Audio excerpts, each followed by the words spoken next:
কিছুদিন ধরে আকিলপুরের ভিডিও দেখতে দেখতে একদম টায়ার্ড হয়ে গিয়েছি, তাই আমিও ভাবলাম দেরি না করে আমিও চলে যাই আকিলপুরে।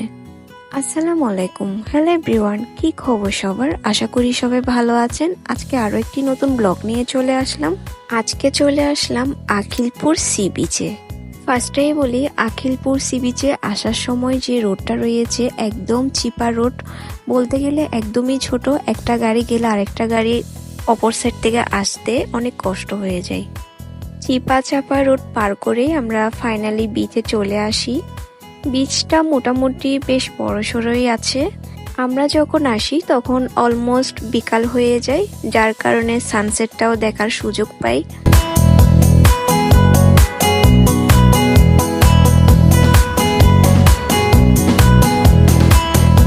সামনে কিছু দূর যেতেই একটা ক্যাফে রয়েছে। এখানে চা, coffee, juice, cold drinks, chips এগুলো সবকিছুই পেয়ে যাবেন।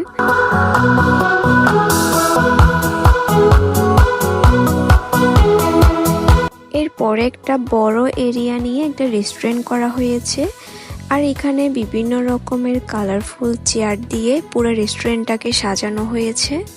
এই রেস্টুরেন্টের প্রত্যেকটা কর্নারে, প্রত্যেকটা জায়গায় কালারফুল দোলনা দিয়েও সাজানো হয়েছে।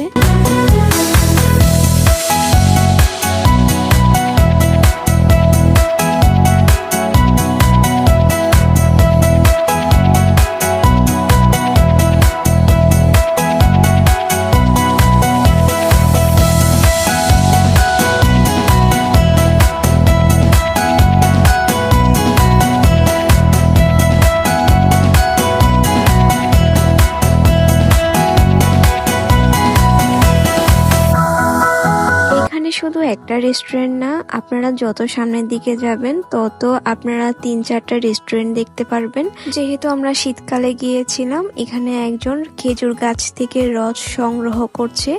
এখানে বেশিরভাগ খেজুর গাছই রয়েছে। একদম ভোরে গেলে এখানে খেজুরের রসও কিন্তু পাওয়া যায়। এই আকিলপুর সি বিচ নিয়ে অনেকের অনেক ব্লগ দেখলাম, অনেক রিলস দেখলাম, তবে আমার এক্সপিরিয়েন্স থেকে আমি বলবো এখানে জাস্ট সমুদ্রের পাশে কিছু কালারফুল দোলনা আর কালারফুল চেয়ার বসিয়ে দিয়ে এটার সৌন্দর্যটা জাস্ট বাড়িয়ে দিয়েছে, আর কিছুই না। একটা কথা না বললেই নয়, আমি জানি না কার কাছে এই আকিলপুর বিচটা কিরকম লেগেছে, তবে আমার কাছে কেমন জানি একটু ময়লা ময়লা মনে হচ্ছিল। আর এখানে বেশিক্ষণ ছিলামও না, কেমন জানি ভালো লাগছিল না, তাই একটু ঘোরাফেরা করে জাস্ট বের হয়ে গেলাম। সো এই ছিল আমার আজকের দিনের ব্লগ। আশা করি সবার ভালো লেগেছে। আল্লাহ হাফেজ।